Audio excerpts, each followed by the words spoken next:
Grabatzen ari garen unean gaueko 11:40 minutu igaro diren honetan, Bakaikoak eta Zubizarretak Azkoitiako Gurea pilotalekuan jokatu duten, buruzburuko B-serie txapelketako, bigarren finalerdiaren analisia egingo dugu. Bakaikoa zen favorito eta ez du hutsik egin 22-10 irabazi ostean, eta honen bestez, erabaki da gaur 8 Iruñeko Labrit pilotalekuan ze bi pilotari izango diren B-serieko final horretan. Batetik Asier Agirre Iruindarra jokatuko du, eta bestetik berriz orain aztertuko dugun partidako irabazleak Joanes Bakaikoak. Biak ala biak azerizarrak dira maila honetan, urte asko daramatzate, askotan jokatuak dira elkarren aurka, elkarren zirrikitu guztiak eta trikimailu guztia jakingo dituzte, eta benetan final ederra bezain gogorra espero dugu.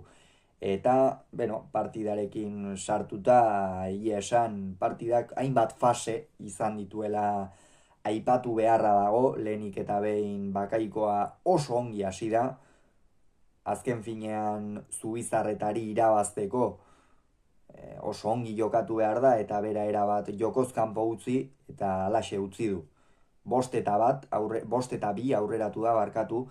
Lehen da biziko sakea Zubizarretarena izan da, Zubizarretaren estrategia partida hasieratik oso garbia izan da, bai baitaki Bakaikoaren aurka partida gogortzen direnean askotan etxarri aranazkoak nagusitzeko probabilitate handiak dituela, eta alde horretatik Zubizarretak oso erabakior eta taktika oso garbi zuela hasi du partida. Lehen da biziko sakearen ostean jada zuzenean errematera joan da, gainera sakea egiteko estrategia ere oso nabarmena izan da, frontis erditik egin nahi zuen sakea hartara ezker orman ozka egin eta Bakaikoari airez erantzutea ekiditeko, baina lehen da biziko bi sakeak onak egin ditu, baina hirugarrenean sake ona egin badu ere gero dejada egitean utxe egin du, eta hor jada Joanes Bakaikoa nagusitzen hasi da. Lehen da biziko sakea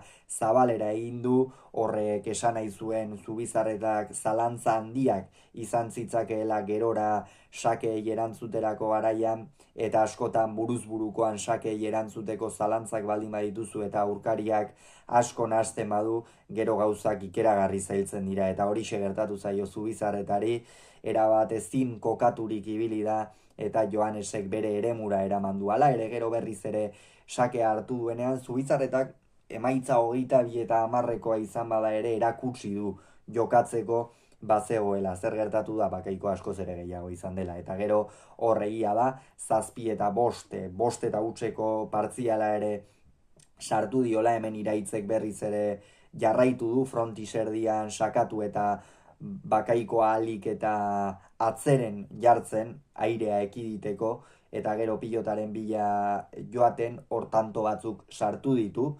Teknikoki sekulako pilotaria da, baliabide ikeragarriak dituena Zubizarreta, eta gaurkoan hori ere erakutsi du, esan dugun bezala naiz eta 22-10 galdu, baina 7-5 aurreratu bada ere, gero Bakaikoa erabat jaun eta jabe izan da. Sakea hartu du, sakearekin asko asmatu du, eta Zubizarretan nolabaitean bere eremura eraman du. Hau da, lauaren barruan jokatu dute, Iraitzek batetik ez du pilota luzatzerik izan, eta denbora luzez gainera tantoa ezin mendean harturik ibili da, eta nik uste hor Bakaikoaren jokora menturatu izate horrek kalte handia egin diola Zubizarretari, tantoak ikeragarri gogortu dira, eta esan dugun bezala, tantoa gogortzen direnean Joanes Bakaikoak aukera handiak izan ohi ditu partida aurrera atera eta bera nagusi izateko, eta gaurkoan alaxe gertatu da. 12-7 aurreratu da, esan bezala Bakaikoa, gero 18-8 Iraitze gainera tantoa egin du, 17-7 horretan erabat nagusi zen Bakaikoa. Iraitz pixkanaka partidatik irteten ere ari zen, erabat desesperazioa, frustrazioa izango zuen barruan, etzuelako aukera bakar bat ere horra aurrean jokaldia egiteko, eta bere buruari ere etzizkiolako aukera asko sortzen. Izan duen lehenengoan hortxe bukatu du, sotamanoz dejada ikusgarri batekin zabalean, baina gerora berriz ere sakez falta egin du, Bakaikoaren aurka horrelako akatsak eta hasieran egin dituen akatsak ere alakoxeak izan dira, larrutik ordaindu dira, 18 eta 8 eta azkenerako 22 eta 10 azken zatian ere ofizio handiarekin jokatu du Bakaikoak, esan bezala partida gogortu du, bere eremura eraman nahi izan du Zubizarreta eta naiz eta biek esperientzia baduten Bakaikoak apur bat geixeago du eta gaurkoan ofizio hori nabarmen erakutsi du Etxarri Aranazko aurrelariak eta erraztasun handi xamarrarekin irabazi dio Iraitz Zubizarretari. Honen bestez, esan dugun bezala finala erabakita geratu da, Bakaikoak eta Agirrek jokatuko dute Labriten, beraz, besterik ez esateko, 22 eta 10 irabazi du Bakaikoak, Zubizarreta txapelketatik kanpo.